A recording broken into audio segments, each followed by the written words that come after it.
That was genuinely creative piece of filmmaking. This is New Zealand. It was just an amazing headlong rush. Multi-screen seems to be the way to go, and if we're going to do a film for Osaka, we ought to do one like that. He said, "Can you do it?" I said, "We can do it. We'll do it." It was phenomenal. The site was massive. Everywhere the queues, as soon as a queue formed, the security guards would rope you off, get it organised, keep the traffic flowing. Some of the audience were actually in tears when they left the auditorium because it had had such a dramatic emotional effect on them. Mother England has suddenly disappeared and cut the apron strings, and now we have to discover our own. And we were immensely popular. I decided the 3-screen thing gave us the best latitude for creative ability in presenting New Zealand.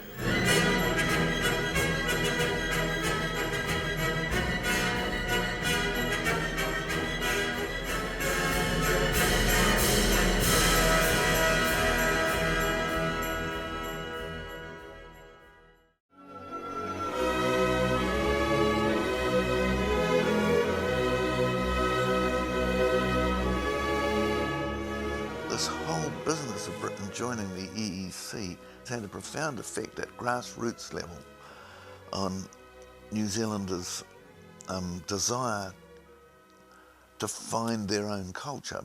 J.R. Marshall, who was the minister at the time, said, "Jeff, I want the people of New Zealand to see this." Every time he saw the film, he burst into tears. He was an emotional man. It really got him, and he was carried away with "This is New Zealand." So he said, "We'll bring it back to New Zealand. The New Zealanders must see it." Hell. So I went up to Kerridge and said to Kerridge, "Well, I've got this film. Can you give me a theatre in Wellington to try it out, and we'll install this gear in the theatre?" He said, "Oh, yeah." There's one proviso. He says that you run it. You will run the show. And I said, "Oh, hell, I've got a studio to run. I can't exhibit films." In my old days, they said, "If you don't do it, deal's off. We'll play it 50-50. I'll supply the staff. I'll supply the theatre. You supply the projectionists and the equipment and the film, and we'll go 50-50 in the proceeds." "Okay." Right, so I said, "Done." Because of the weight of equipment and all the conversions required to the cinemas, the film was presented only in the 4 main centres. It started at Wellington, then went to Christchurch, then Dunedin, finally Auckland. But the reaction of the audience, I mean, they just kept coming and coming. They wouldn't go away. It was, phenomenal. Session after session completely booked, and people waiting outside to get in. My first experience with This is New Zealand was seeing the movie as a schoolboy. I was at Pukeruwa Bay Primary School, 1971, so I would have been 10 years old. I suspect, like a lot of people, what I came away with was the Karelia suite and belting over the Southern Alps. I became mildly obsessed with that music, actually. And I'm sure I'm not the only one. As a school kid, I came out of the embassy thinking that Sibelius was the new national anthem of New Zealand. Certainly this film had that kind of effect originally, and I think it still does. The Sibelius sort of became the national anthem, didn't it?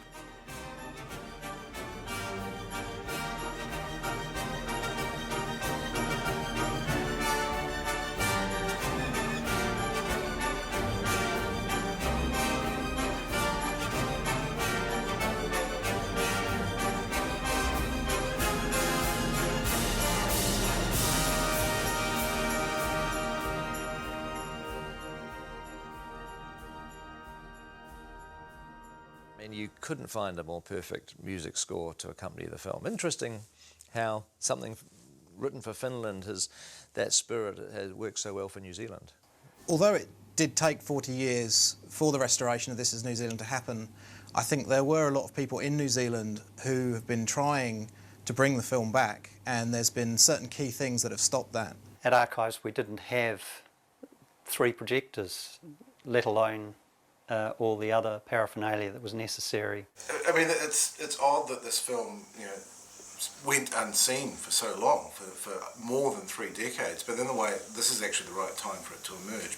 This was an exciting event since we were now working in one of the world's leading technical and creative film sound mixing facilities. Yeah, it's good, really.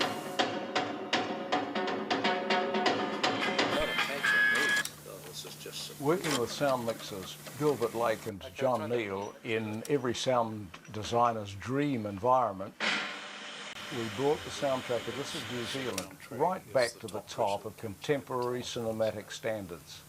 That has to be nice. And right over us, and yeah, we use the surround.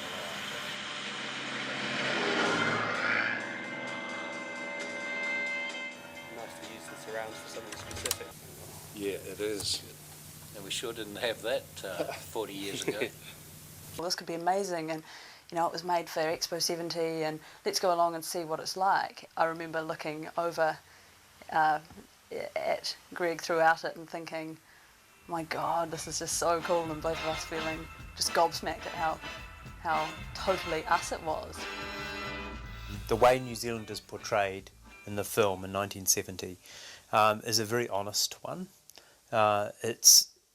It doesn't have the hype that you might expect from a promotional film about New Zealand, and so in that sense it does resonate with my memories of New Zealand because of that honesty. It moves me to tears every time I see it, and yet I find it hilarious. Of course, the natural splendour of the country is something that we all still identify with very clearly. Well, of course, when you look at the film, the countryside itself hasn't really changed.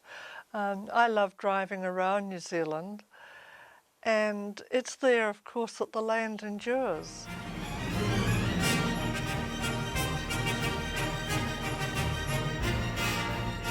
Seeing something like This Is New Zealand reminds you that we're not likely to see anything like it again. It's a perfect crystallisation of a particular view of the country, and I think its value as such is enormous and will endure. And what This Is New Zealand did is that it captured something of the spirit of the country, and you know, that's what's missing from anything that happens today, is that you get the facts, you get the news reports, or you get the entertainment through a soap opera, but you don't get anything that reflects the spirit of the nation and the sort of just the vibe of the country. This Is New Zealand was a magnificent production, in my opinion. It couldn't be bettered by anybody.